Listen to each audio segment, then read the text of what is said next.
જેટલું ભજન ભક્તો મુક્ત ભાવથી કરશું એટલા ખરેખર મુક્ત થઈ જવાના, ખરેખર એમાં કોઈ શંકાને સ્થાન નહીં. મને તો 5% શંકા નથી. કોઈ મુક્ત ભાવથી ભજન કરે મુક્તથી જરાય ઓછો ને 5% શંકા નથી. 100% નહીં, 1000% મુક્ત ભાવથી ભજન કરે મુક્ત સ્થિતિને પામી જવાનું. જેવડો સંકલ્પ કરે એવડી ઊંચાઈ આપી દે. બોલો, એટલી ઊંચાઈ આપી દે. હું તો જાહેરમાં કહું છું ભક્તો, આ વિદ્યાર્થીઓને ખાસ ટકોર કરીને કહું, 1% સંકલ્પ સાંભળજો મારી વાત વિદ્યાર્થીઓ, ખાસ કાન ખોલી. 1% સંકલ્પ હો કે મારે બ્રહ્મચર્ય પાળવું છે અને મુક્ત ભાવથી ભજન કરે, 1% સંકલ્પ મુક્ત ભાવથી ભજન, દિવસમાં 200-500 ફેરી મુક્ત છું, મુક્ત છું, મુક્ત ભગવાનને ભેટી રહ્યો છું, અને દિવસમાં 8-10 ફેરી 1-1 મિનિટનું ધ્યાન, વધારે નહીં, એકારે 25-30 ફેરી બોલે મુક્ત છું, મુક્ત છું, મુક્ત છું.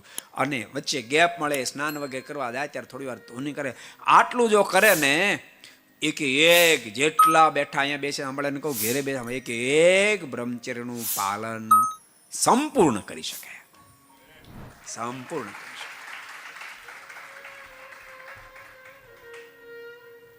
અને અનેક વિધ માધ્યમમાં પરમાત્માને રાજી કરવાનું સર્વશ્રેષ્ઠ કોઈ માધ્યમ, એનું નામ છે બ્રહ્મચર્ય, એનું નામ છે બ્રહ્મચર્ય.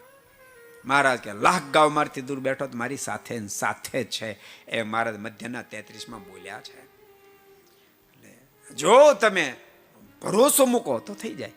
ખાલી ભરોસો મૂકવાથી ન થાય, ભરોસો મૂક્યા પછી પાછી મહેનત કરવી પડે, દાખલો કરો તો થઈ જાય.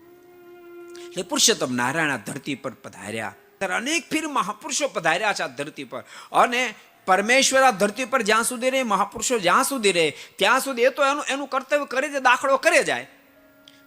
પણ એની વાત જેટલાને મનાય જાય એ બધા મુક્ત સ્થિતિને પામે, બધા જ મુક્ત સ્થિતિ પામીને પરમાત્મા બોધમાં બેસે. જેટલા મનાય એટલાનું કામ થાય.